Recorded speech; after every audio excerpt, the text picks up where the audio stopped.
So in my situation, I really wasn't looking for any of that, but I guess leadership is placed on the individual that others think could be a leader.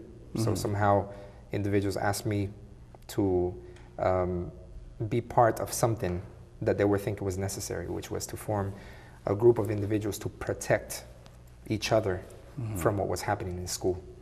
And what was happening in school is if you were Spanish, if you went into the restroom, a person who was African American, because they were the biggest in number, the Spanish and the African Americans wanted to go in and basically beat somebody up, right? And so between 3 or 5 guys, they'll beat one guy up just to prove a point that they're stronger. And so the Spanish people didn't want necessarily to do anything wrong. They just wanted to send a message to the others that we weren't individuals anymore. We were also a group, and if they did that, then there would be retaliation. So I was 13 years old. By the age of 15, some people unfortunately already were bystanders. Some people had ended up in prison, dead, shot. Had to carry weapons. Much of what you see on the... And shot for not any reason at all. Because somebody looked at him wrong, because somebody said something about him. A lot of nonsense, basically. Because someone had a different color than someone else in regards to their dress, signalizing that they were from a specific gang background and so on. So this was happening in Houston in general. If we go back to 91 and 92, a lot of the movies coming out led to that. Boys in the Hood, Menace to Society. These movies basically sent a message by which the youth would go out and implement this sort of lifestyle. So eventually, at the age of 16, my parents sent me away. An incident happened one night on a Friday night, and by Saturday, basically my parents shipped me out to Colombia. And they said, this is the place where you're gonna go and get your life straight, because obviously here, you're not going the right route. It's funny to say, and just for the listeners, at that point in time, I was an honor roll student. I had straight A's and B's in school, and no one could ever come and detect from the sense of school, as I see a lot of the Muslim parents, stress about the whole issue of grades, and they think if the kid is doing good with grades, then everything else is good. But that's not really the case, because I had very good grades, and in reality, I looked at school as being too easy, kind of a joke, and many people didn't pay attention. But I personally like knowledge, because from my background, my family, my father was an engineer, as I mentioned, and my mother is also educated.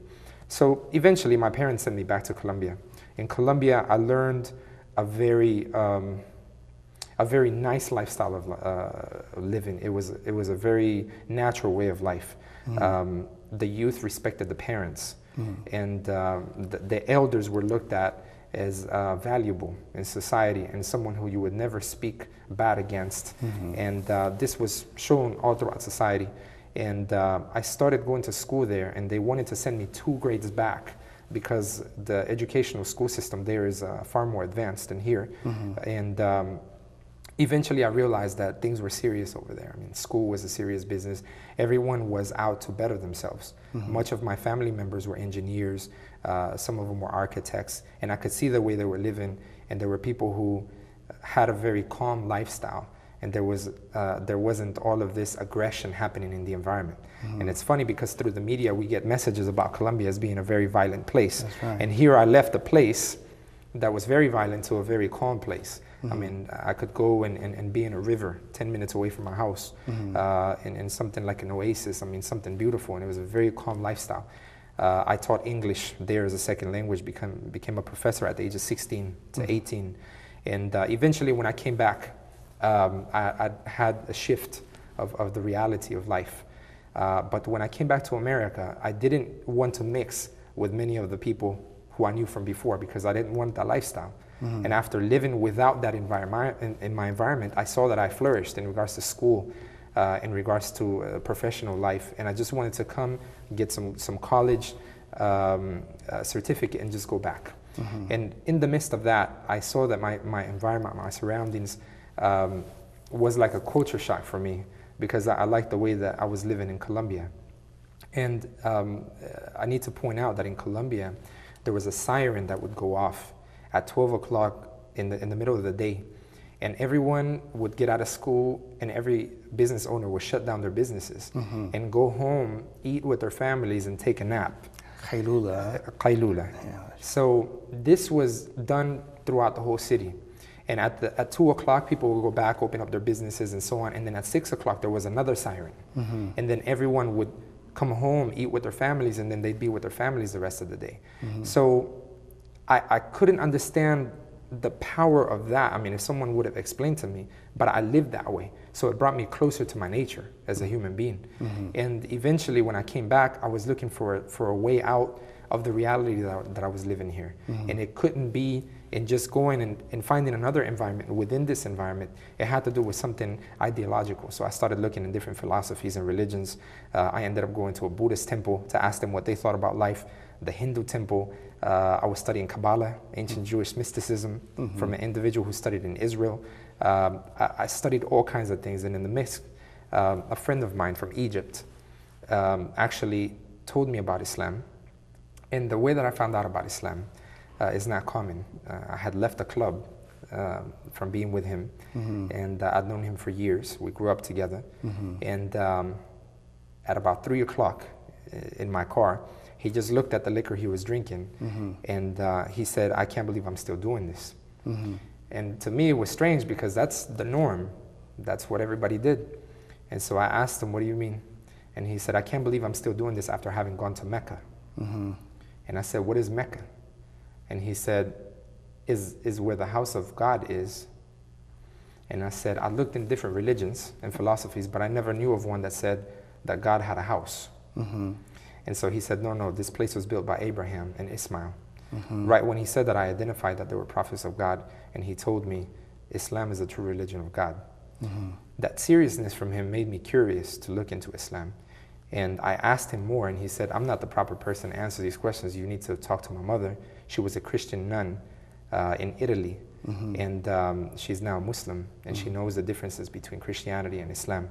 So I went to her soon after that, and she gave me my first Quran, and I started realizing that Islam it went in accordance to what I was looking for. The more that I studied, the clearer life became. And how old were you at this time? I was about 20 years old. I was about 20. I embraced Islam at the age of 21. So I researched for about a year, seriously sometimes, and sometimes I would just put it to the side because there's so many distractions going on in life and so on. And it was me searching, and my girlfriend as well, who was Colombian at that time. And eventually, after about a year of going to different mosques, sitting in classes, tafsir classes, to understand if the Quran had really been changed, going from place to place, asking different individuals, emailing people, has this book been changed? I would email the Jews if the Torah had been changed. I would email the Christians.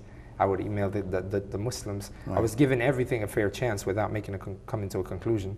And eventually I found that Islam, the more that I studied it, the more it took me away from a very narrow way of looking at life, and it opened up my perception of a reality that I couldn't have come up with by my own intellect.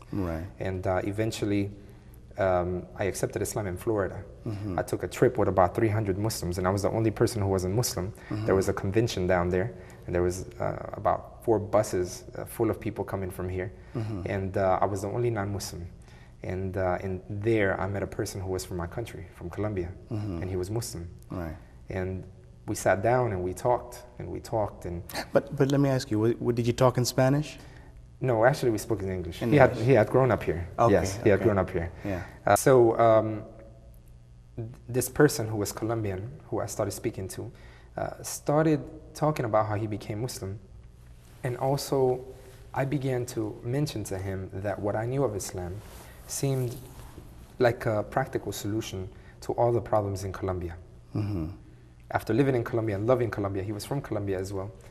And so we realized that Islam was a solution not only for Colombia, but for every human being. And then he turned to me and he said, why aren't you Muslim?